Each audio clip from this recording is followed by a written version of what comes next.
हमारे समाज में आए दिन हर रोज़ तरह तरह की घटनाएं सामने बाहर निकल कर आते रहती है, चाहे वो सोशल मीडिया के माध्यम से हो या फिर अखबारों के माध्यम से हो।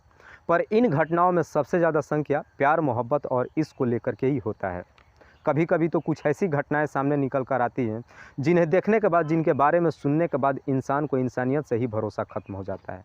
इंसान सोचने समझने पर मजबूर हो जाता है कि आज भी हमारे समाज में न जाने कैसे कैसे लोग भरे पड़े हुए हैं। आज की कहानी में एक लड़की अपने घर परिवार वालों को बिन बताए अपने आशिक के साथ घर छोड़ देती है। घर तो छोड़ देती है, लेकिन बहुत जल्द ही इस लड़की का रास्ता भी खत्म हो जाता है और आखिरकार ये लड़की हमेशा के लिए इस दुनिया को छोड़ के चली जाती है। लेकिन जब इसकी असलियत लोगों के सामने आता है, जब सच्चाई लोगों को मालूम चलता है, तो इसे सुनने के बाद हर कोई हैरान हो जाता है, परेशान हो जाता है। वाकई में दोस्तों, आज की जो कहानी है ये आपको भी कहीं ना कहीं सोचने और समझने पर मजबूर कर देने वाली है। नमस्कार, आदाब, मैं हसमुद्दीन और आप देख रहे हैं सफ़र क्राइम तक। आज की जो सच्ची घटना मैं आपको सुनाने वाला हूं, दरअसल ये घटना है पंजाब प्रदेश की। पंजाब प्रदेश का एक ज़िला पड़ता है लुधियाना, और इसी लुधियाना के जगराओं तहसील के अंतर्गत एक गांव पड़ता है रसूलपुर। रसूलपुर गांव की रहने वाली जसप्रीत कौर, जिसकी उम्र है लगभग 24 साल, अपने घर परिवार वालों के साथ बड़े खुशहाल तरीके से समय व्यतीत कर रही थी। जसप्रीत कौर की बढ़ती उम्र को देख करके उसके घर परिवार वालों को अब चिंता सताने लगता है। घर परिवार वाले सोचते हैं कि क्यों न जसप्रीत कौर की बहुत जल्द कहीं ना कहीं शादी कर दिया जाए, उसके हाथ पीले कर दिया जाए। इस चिंता को लेकर के घर परिवार वाले अब हर जगहों पे जसप्रीत कौर के रिश्ते की तलाशी करना शुरू करते हैं। सिलसिला ये अभी चल ही रहा था कि अचानक 24 नवंबर 2022 को जसप्रीत कौर कहीं गायब हो जाती है। घर परिवार वाले दिन भर उसकी इधर उधर तलाशी करते हैं। जब उसके नंबर पे फ़ोन करते हैं तो जसप्रीत कौर का नंबर भी स्विच ऑफ बताता है। घर परिवार वालों को भी समझ में नहीं आ रहा था कि आखिरकार जसप्रीत कौर अपने घर परिवार वालों को बिन बताए कहाँ गायब हो सकती है।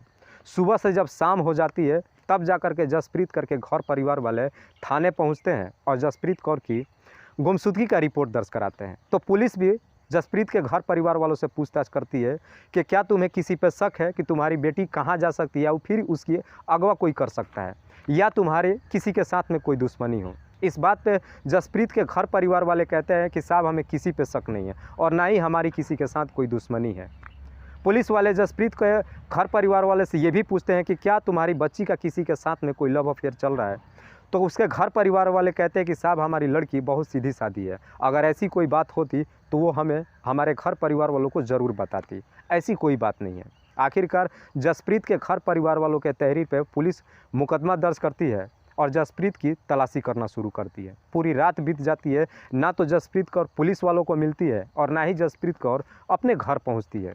आखिरकार अगली सुबह पुलिस वाले जसप्रीत कौर के मोबाइल का CDR निकालती है और उसके मोबाइल का लोकेशन ट्रेस करती है, जिससे पता चल सके कि जसप्रीत का आखिरी लोकेशन क्या है और उसने आखिरी बार बात किससे किया है। लेकिन पुलिस जैसे ही जसप्रीत कौर के मोबाइल का CDR निकालती है, एक बड़ा ही चौंकाने वाला खुलासा होता है। दरअसल उसके मोबाइल में एक ऐसा नंबर मिलता है जिस पे जसप्रीत पिछले कई महीनों से लंबे समय से बातचीत करते आ रही थी, और पुलिस जैसे ही उस नंबर का डिटेल्स निकालती है तो पता चलता है कि वो नंबर किसी परमप्रीत सिंह के नाम पर रजिस्टर्ड है। ये परमप्रीत सिंह कोई और नहीं बल्कि जसप्रीत कौर के ही इलाके का रहने वाला था।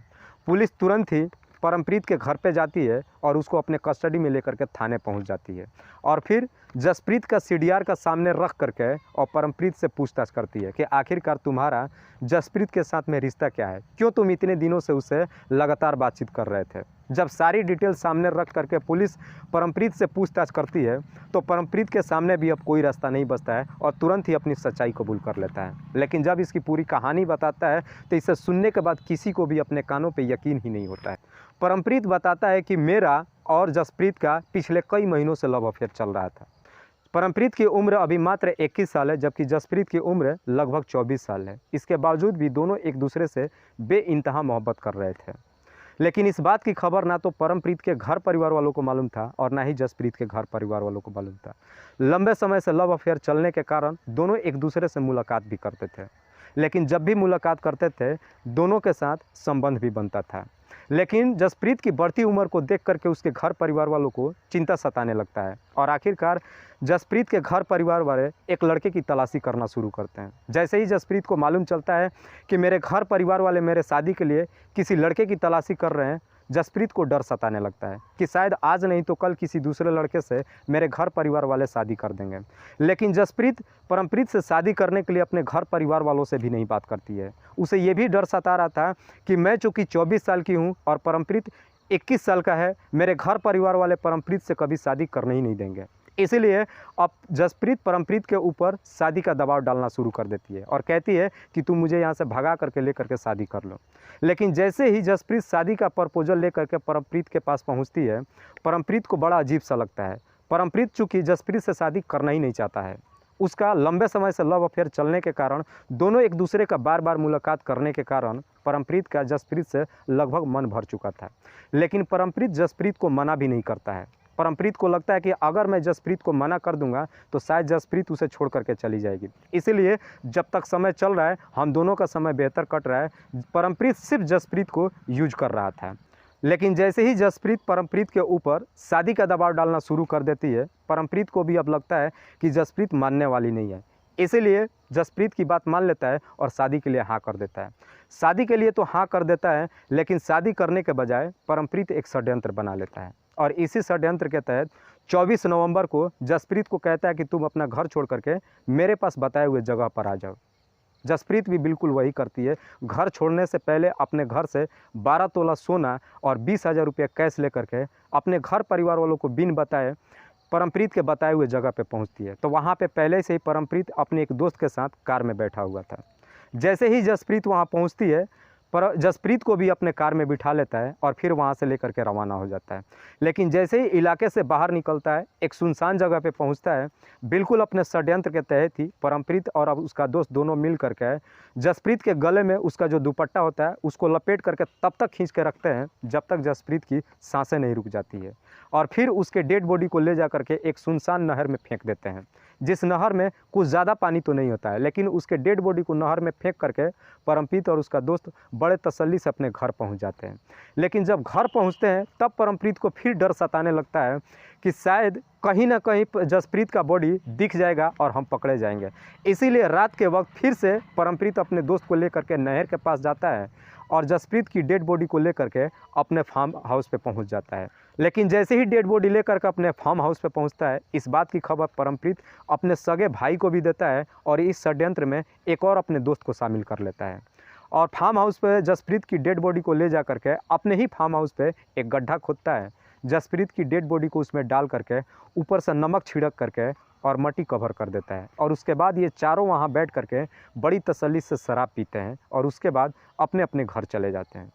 वाकई में जब ये पूरी कहानी परमप्रीत पुलिस वालों को बताता है तो परमप्रीत की बताए हुए तहरीर पे, बताए हुए जगह पे पुलिस जब जाती है, परमप्रीत के सामने ही जब उस गड्ढा को खोदती है तो आखिरकार उस गड्ढे से जसप्रीत की डेड बॉडी निकलती है। जब पुलिस इस केस का खुलासा करती है, जब इस बात की खबर जसप्रीत के घर परिवार वालों के साथ साथ आस पड़ोस के लोगों को मालूम चलता है, तो इसे सुनने के बाद किसी को भी अपने कानों पे यकीन नहीं होता है। खास करके जसप्रीत के घर परिवार वालों को यकीन नहीं होता है कि जसप्रीत किसी परमप्रीत के साथ में अपना लव अफेयर चला रही थी। उसके घर परिवार वाले एक ही बात कहते हैं कि काश अगर जसप्रीत ने इस बात की खबर हमें दी होती तो शायद हम परमप्रीत से उसकी शादी करवा देते हैं। जब इस बात की खबर परमप्रीत को मालूम चलता है तो परमप्रीत भी एक ही बात कहता है कि गुस्से में मैंने न जाने कैसा कदम उठा लिया। परमप्रीत कहता है कि मैंने अपने गुस्से में जो कदम उठाया उसका मुझे बेहद अफसोस है। फिलहाल पुलिस ने परमप्रीत के साथ उसके 2 दोस्तों को भी अपने हिरासत में ले लिया है। एक अभी भी फरार चल रहा है। पुलिस का कहना है कि हम किसी भी कीमत पे किसी भी आरोपी को बख्शने वाले नहीं हैं। फिलहाल पुलिस ने इन तीनों आरोपियों को अपने कस्टडी में लेकर इन पे गंभीर धाराओं में मुकदमा दर्ज करके जेल भेज दिया है। दोस्तों, इस कहानी को सुनाने का उद्देश्य मुझे किसी को परेशान नहीं करना है, किसी को तकलीफ़ नहीं पहुंचाना है। बस आपको बताना है आप जहां भी रहें सुरक्षित रहें और अपनों का ख्याल रखें। तब तक के लिए जय हिंद, जय भारत।